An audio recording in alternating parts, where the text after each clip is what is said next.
Hello दोस्तों, आप सभी का स्वागत है हमारे इस वीडियो में, जहां पर हम बात करेंगे अब पीपीएफ के बारे में और डिस्कस करेंगे कि क्या अभी पीपीएफ में इन्वेस्ट करना सही है या नहीं। Understanding the PPF in new tax regime.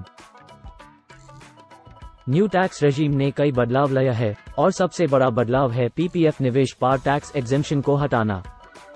पहले पीपीएफ में किए गए निवेश को इनकम टैक्स एक्ट के सेक्शन 80C के तहत आज 1.5 लाख तक की छूट दी जाती थी और पीपीएफ पर मिलने वाली ब्याज भी टैक्स फ्री था। लेकिन नए टैक्स रेजिम में पीपीएफ में किए गए निवेश ऐप सेक्शन 80C की छूट के लिए क्वालिफाई नहीं करेंगे और पीपीएफ पर मिलने वाली ब्याज पर टैक्स लेन लगेगा।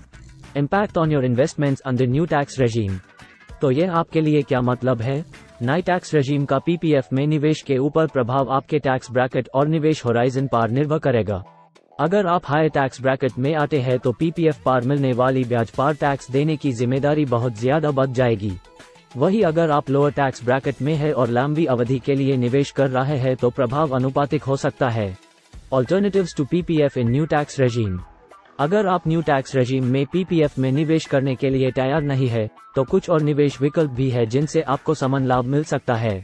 कुछ इस तरह के विकल्प national saving certificate (NSC), tax saving fixed deposits (FDs) और equity linked saving scheme (ELSS) है।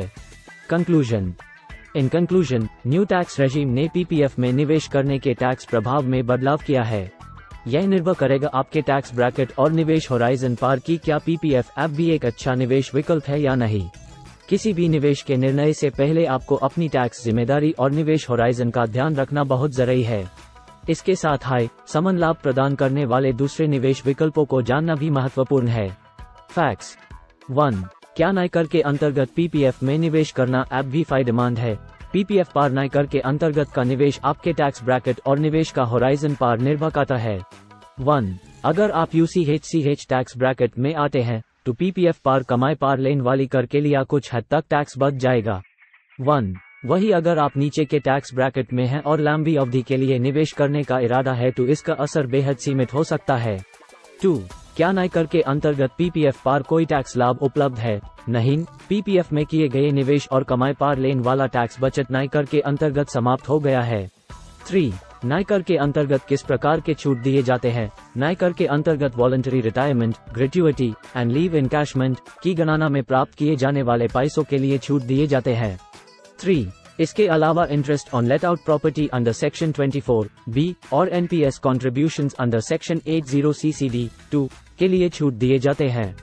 4. नए कर के अंतर्गत पीपीएफ के विकल्पों क्या है? नए कर के अंतर्गत कुछ विकल्पों में national saving certificate (NSC), tax saving fixed deposits (FDs) और इक्विटी लिंक्ड इन्वेस्टमेंट्स शामिल हैं।